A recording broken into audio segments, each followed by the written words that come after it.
Hello guys, welcome to my YouTube channel. और आज इस वीडियो में मैं आपको अपना गांव दिखाने वाली हूँ, यानी कि गांव का ये छोटा सा व्लॉग है। तो हमारा गांव बिहियाँ है, बिहियाँ स्टेशन के पास है और ये पड़ता है आरा ज़िला में। आरा ज़िला घर बा तक कौन बात के डर बा।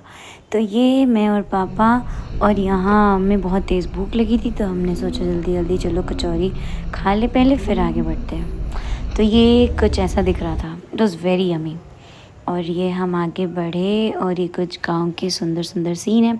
हार्वेस्टिंग सीज़न था गाइस, तो हार्वेस्ट होने वाला था। और उसके बाद फिर हम आगे बढ़े और ये है एक्चुअल मेरा गांव। जी हाँ, तो ये सारी मिट्टी आपको बिल्कुल खाली दिख रही है क्योंकि यहाँ पे टिलिंग हुआ है, यानी कि प्लाविंग हुआ है। और ये प्रॉपर हमारी ज़मीन है, मतलब हमारा खेत है।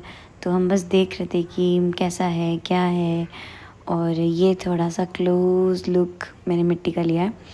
और हम सुबह सुबह घूमने निकले और देखने निकले कि क्या चल रहा है। और फिर मैंने कभी देखा नहीं था तो पापा मुझे दिखा रहे थे कि ये देखो क्या है। और फिर ये है राममूर्त अंकल, ये पापा के बहुत अच्छे दोस्त हैं, पुराने दोस्त हैं। और ये यहाँ पे सीड्स फेंक रहे हैं, यानी कि सोविंग कर रहे हैं।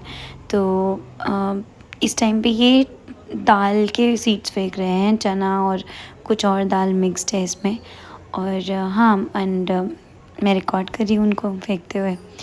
और जहाँ तक जाएंगे वो सब हमारी ज़मीन है, तो मैं देख रही थी उनको, रिकॉर्ड कर रही थी कि चल देखते हैं कैसे फेंकते हैं, ये क्या पता फ्यूचर में करना पड़ गया तो इसलिए। तो फिर बस यही है। इसके आगे आप देखने वाले बहुत इंटरेस्टिंग चीज़ें।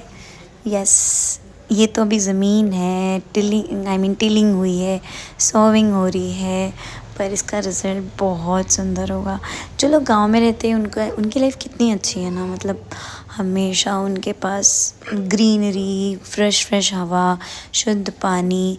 और गांव वालों को लगता है कि शहर वाले खुश हैं कि शहर में इतनी सारी चीज़ें हैं, पर एक्चुअली देखा जाए तो गांव की लाइफ बहुत अच्छी है।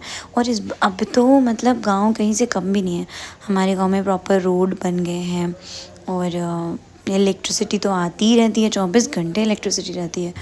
और इसके अलावा मतलब बहुत अच्छी लाइफ है गांव में, एकदम प्योर खाना, अपने खेत का, सब्ज़ी हो चाहे चावल हो चाहे दाल हो, सब कुछ अपने खेत का।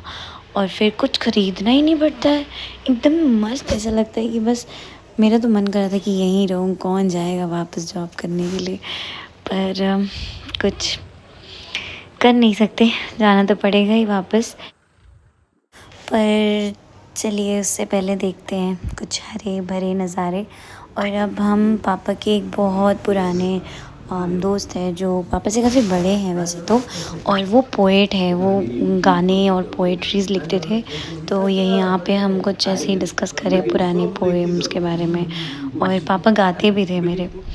तो अब हम 3 महीने के बाद, तो ये है कुछ हरे भरे नज़ारे। और ये साविंग के बाद, इरिगेशन के बाद ये इतनी सुंदर फसल, आई मीन रियली बहुत सुंदर था गाइस। मतलब मैं डिस्क्राइब ही नहीं कर सकती। आप वैसे देख तो सकते हैं वीडियो में, पर ये नेचुरली देखने में बहुत खूबसूरत लग रहा था। ऐसे लगा था बस यहीं रह जाओ और कहीं जाने की ज़रूरत नहीं है। और मेरे को तो काटने का भी मन ना करे, पर हाँ ऑब्वियसली। तो ये है। और थोड़ी इरिगेशन अभी भी बची हुई थी तो ये हो रहा है बोरिंग से। वैसे तो ये बोरिंग काफ़ी स्लो है। और वैसे तो ओरिजिनल बोरिंग जिन्होंने देखा होगा उन्हें पता कितना फास्ट होता है ये। तो ये मैं पता नहीं क्या ही कर रही थी। और ये है सरसों गाइस, ये ना दाल के बीच में थोड़ा थोड़ा सा छींट दिया जाता है ताकि सरसों भी मिल जाए साथ हाथों हाथ। और ये पूरे सरसों के ही फ्लावर्स है, येलो येलो। और ये देखिए कितना सुंदर है गाइस। तो ये था मेरा छोटा सा गांव का व्लॉग। और अगर आपको मेरा व्लॉग अच्छा लगा हो तो please like share and subscribe. Thank you for watching me, have a great day, bye.